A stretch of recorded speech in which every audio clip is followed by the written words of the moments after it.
Welcome to Dental Brain Crops. I'm your host, Chelsea Myers, and today we're joined with Michael Gorton, a 14-time serial entrepreneur, a real pioneer of telemedicine, who is the co-founder of Teladoc, which launched a $1 trillion industry. And I'm so excited to hear about his journey, especially where he's at currently as the CEO of Recuro Health, which focuses on proactive and preventative healthcare and approaches to longevity. Welcome to the show, Michael.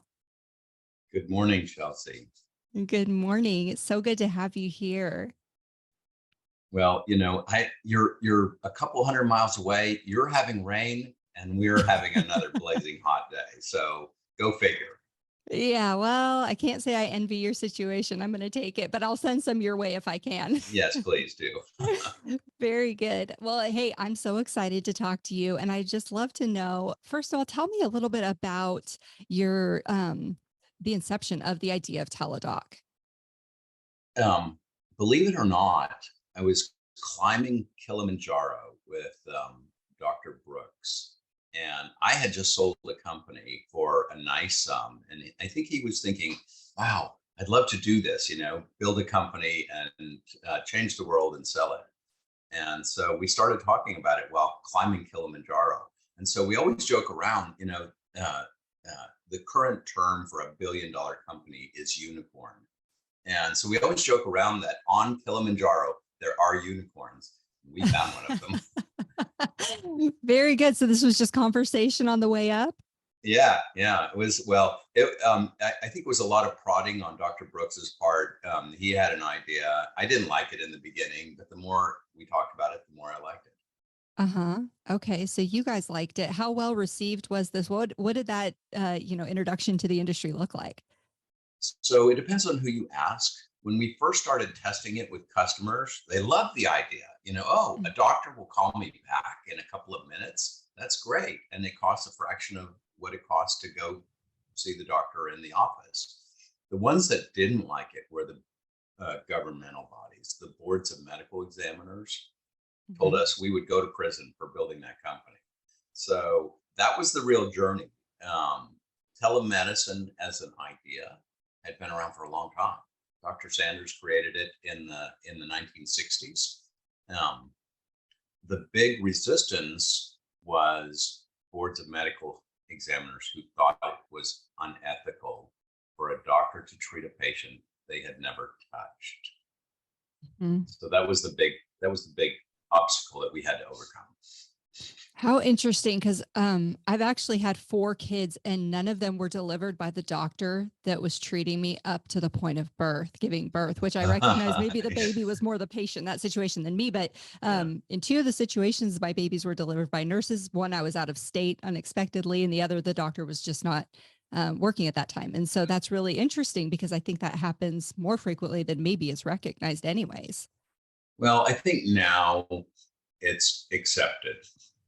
In 2004, when we first introduced it to the world, it was not accepted. I can't tell you how many times sheriffs came into our office with guns and badges, and the problem historically had been everybody tried to fight the boards with lawyers, guns, and money. And what we decided was we can't fight the boards and win. Let's use thought leadership. And so we would write white papers with surgeons general, and we would bring HHS secretaries and well-known healthcare people in and use them to convince those boards that this was a good thing. Mm-hmm. Mm-hmm. So how long do you feel like it took before the rubber really started to hit the ground and take place? So there were states that embraced it a little faster. Teladoc was born in Texas. And so in Texas, we managed to get through the process. In your home state, it was really difficult. Sorry about that. They resisted they were one of the last holdouts. Okay. Well, and what's really funny is during that time period, probably one of the, at least one of my favorite senators in the U.S. Senate was a medical doctor, U.S. Senator from Oklahoma named Coburn. And he liked what we were doing, but his state board did not. Yeah. Yeah. That's always a challenge, but it's really more beneficial for everyone. It's convenient. People, you can probably do a lot more work in a lot shorter period of time. Everybody's happier, more efficient, more productive. Right, right. Hmm.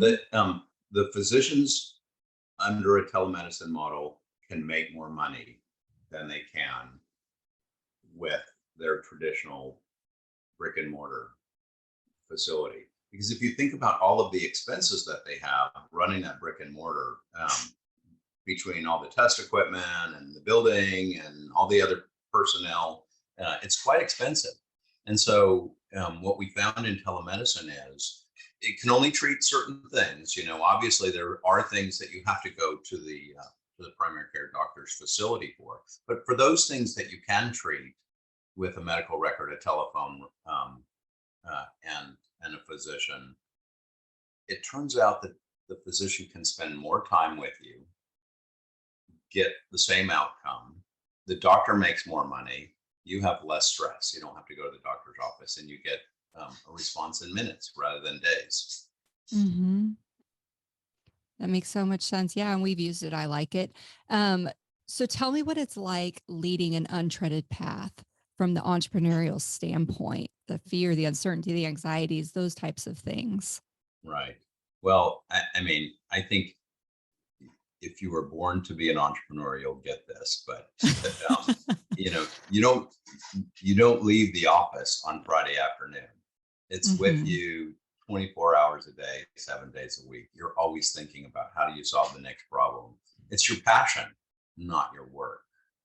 And if you find something as an entrepreneur that you really believe in, it's uh, it's so much better than the work world where you go to corporate America every day.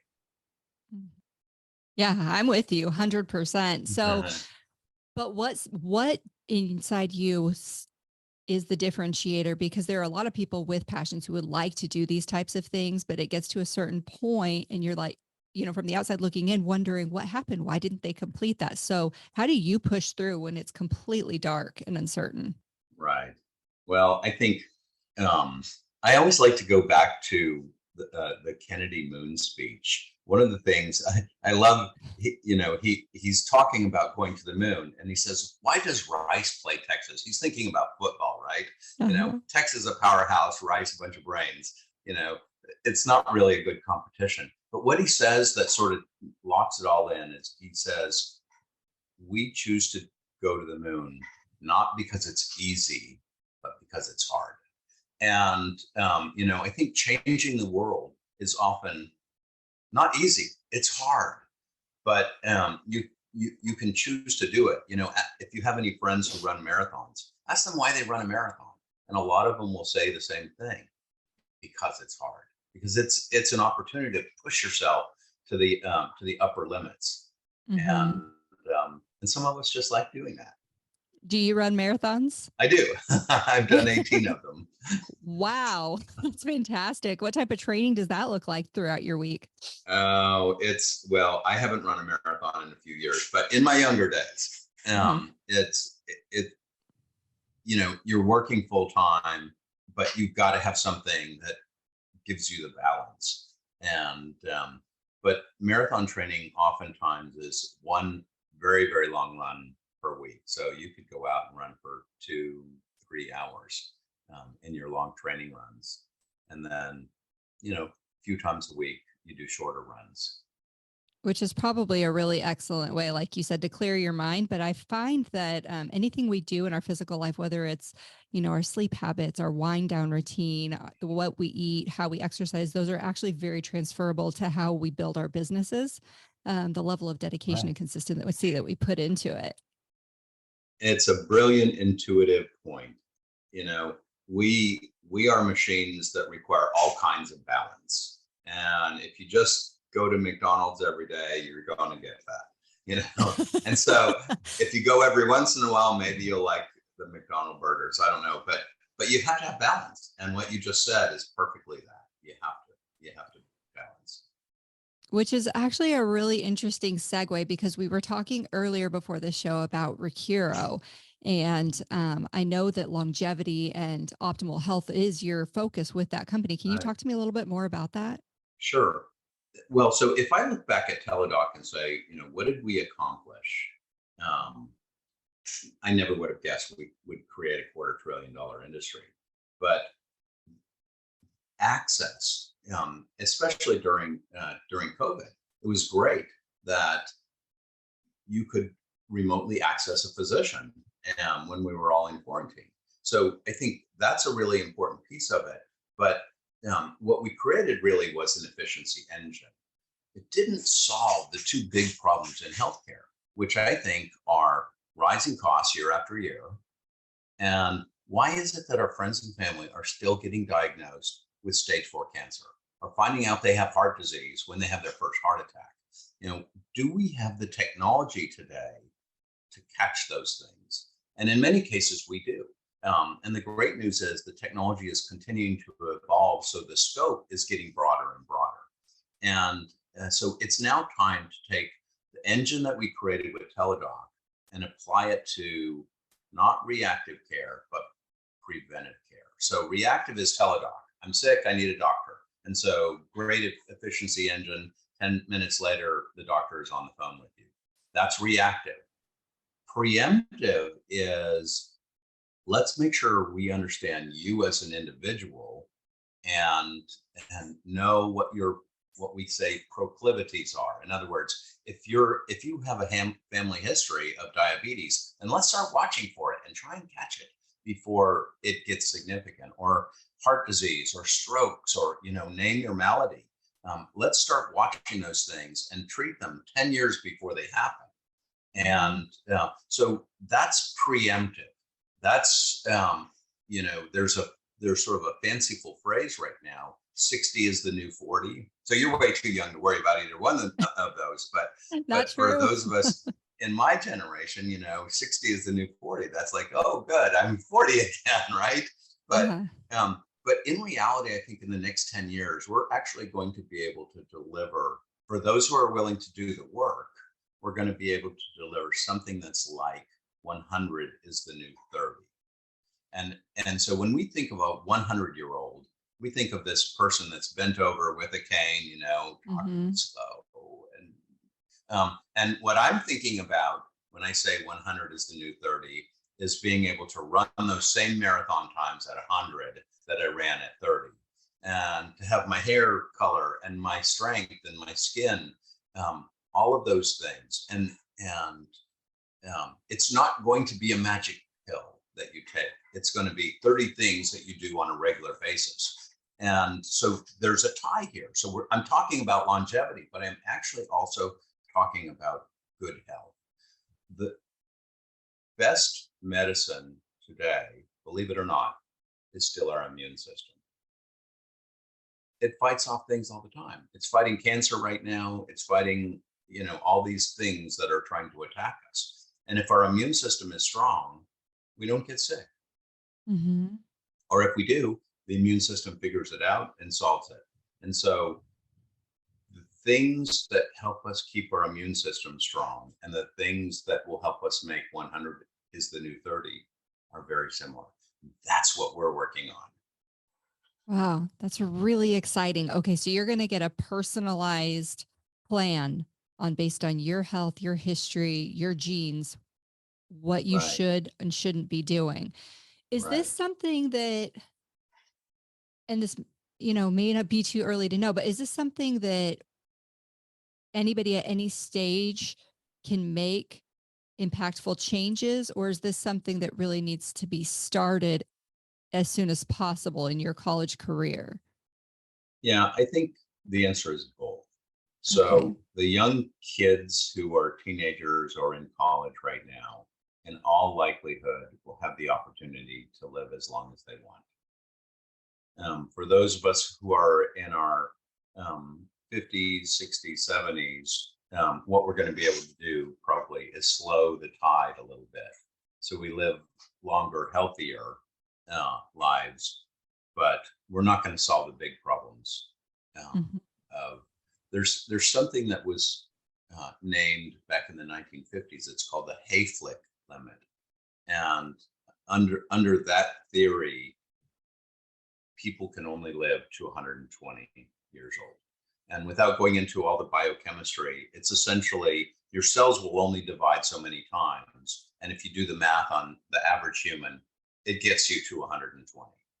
Hmm. And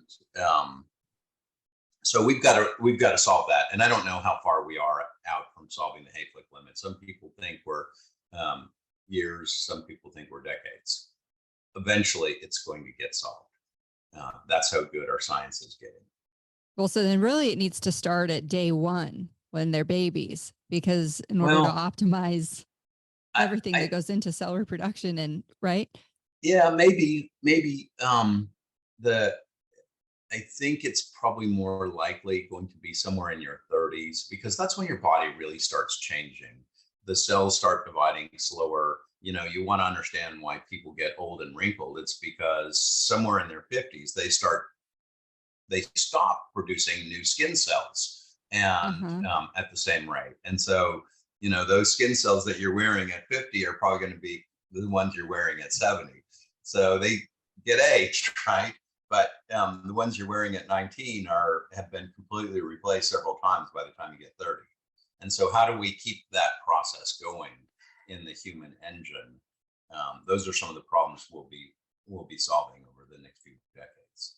Yeah, it's funny you bring that up, because when we first started talking about it, that's where my mind went to: the creams and the injections and the surgeries that we do to Yeah. try and mask the aging process. But what you're talking Right. about is a lot more efficient in that it solves at the root of the problem.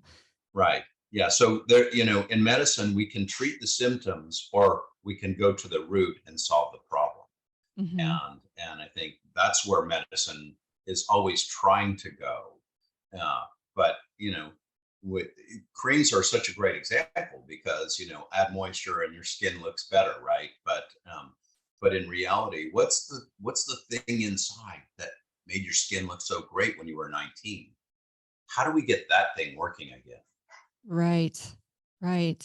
Fascinating. Well, I'm so excited. I'm definitely going to stay in touch with you on this. So one of the things we're doing right now, Chelsea, is I am working with one of the preeminent longevity physicians in the world. So there's thought leaders like Peter Diamandis, right? Um, the physicians who are actually on the front line trying to solve the problems. There's a man whose name is Jeff Gladden, and Jeff Gladden is he's just way ahead of most people in this area of longevity. And he and I started writing a series of white papers. And about a month ago, we finished one that sort of introduces this is what we're going to be doing. And yesterday, so you're the first to hear this, we've released one that is, I think, is really transformational. Most people don't know what molecular hydrogen is, and probably this podcast is not the right place to go into it. But I'll just say this: the physicians who understand it will probably tell you, if you had to get rid of 100% of your supplements and just keep one, it will be molecular hydrogen. And so we just finished a great white paper on it, and it's not technical. It's not written for, you know, those of us who are scientists or the physicians of the world. We wrote it on a high school level, so everybody could read it and understand it. Hmm. But it is well worth the read. You can find it on my LinkedIn or on our website, and you know, I would suggest 15 minutes to read it. It'll change your life. Yeah, I'll definitely read it for sure. Very good. Well, hey, speaking of writing, I know that you also have a number of books. What is your favorite? Okay, so you have a number of children. Which is your favorite? Okay, okay, fair. Okay. I actually have Hmm. two of them behind me. So this is one of my business books, Broken Uh, Handoff, where okay. I talk about the interactions between the entrepreneurs like myself and the investors and M&A partners that we have to deal with, and how it's often broken. It's broken because we tend to be intrepid, and they tend to be like Wharton or Harvard MBAs, and we think differently, right? Hmm. Um, and so the end result of broken handoff is we need to learn how to communicate better. How do we have a translator? So if we're talking to somebody who only speaks Chinese, how do we translate between that? The Harvard Mm-hmm. MBA and the entrepreneur don't exactly speak the same language. So how do we translate and improve that process? So that's broken handoff. And then the other one is historic fiction. I found out that my forefather was one of the founders of Rhode Island, and he was always in trouble. He was getting publicly flogged and thrown out of colonies, and so I went back and researched his story, and both of those were bestsellers. How interesting. Yeah, I'm not sure that I've read that second one. I'll have to look into that. That sounds really neat. Yeah, very good. Hey, so if someone was starting their journey and they wanted to embark on some sort of medical entrepreneurship or this, there's a lot of dental entrepreneurs on this podcast that listen. So, um, what would your advice be to someone who's going to take the plunge? Get a mentor. Find somebody, anytime you do something new, like, so we were talking about marathons. The first time I ran a marathon, I found somebody who had run lots of marathons to train me and mentor me. There's nothing in the world like a good mentor who can help you figure out what the potholes are going to be before you hit them. Yeah. Yeah. I love that advice. I'm a big fan of mentors as well. Thank you. Thank you. Well, hey, is there anything else that you want to add to this show our listeners or viewers can hear Well, from you? to the dentists, it's pretty exciting times. What we did with telemedicine is starting to happen with teledentistry. So, Yes. I don't know how you fill a tooth remotely, but there are probably a lot of times when a conversation between a patient and their dentist remotely will help solve problems. And Absolutely. so teledentistry is kind of just on the precipice, but it's starting to get kind of interesting. Yeah. Yeah, it definitely is. We'll have to stay tuned on that. Right. Right. Very good. Well, hey, Michael, it was so good to have you here today. Thank you for joining us on Yes. the show. It's a pleasure. Send All some rain right. our way. I will. I will. Have a good day. Okay. Thanks. Thank you.